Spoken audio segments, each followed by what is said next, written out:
अरे लाख मनावला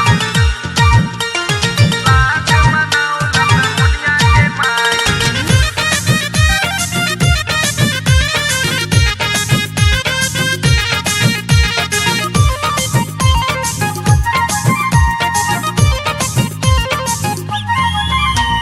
सुतल जमाना त जागल दीवाना, बेइज्जत के बतिया जनल सा हो, तब इज्जत के फसरी में फनल सा हो।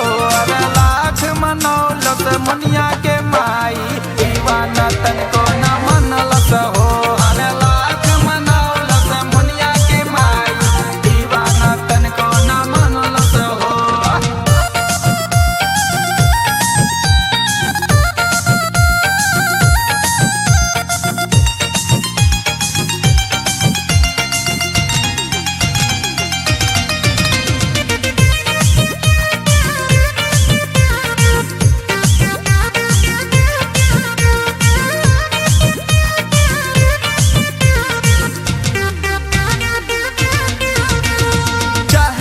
छैला के कहीं अकेला मिल जाए मोरा यार हो, मनवा के श्रद्धा पूरा करी, अरे जीवर के करी प्यार हो। चाहेला छैला के कहीं अकेला मिल जाए मोरा यार हो, मनवा के श्रद्धा पूरा करी, अरे जीवर के करी प्यार हो। बात न मानल केहू के अपन, जिद के है गठरी बनल सा हो, अरे इज्जत के फसरी में फनल सा हो। अरे लाख मनौलत मुनिया के माई, दीवाना तनको न मनल सा हो। अरे लाख मनौलत मुनिया के माई, दीवाना तनको न मनल सा हो।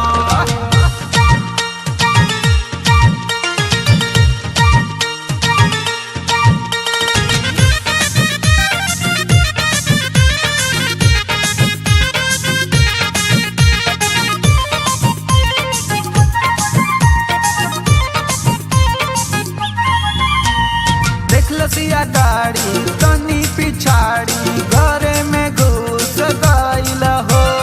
मेहनत लाख कैलस लेकिन फिन मन हुस गइल हो।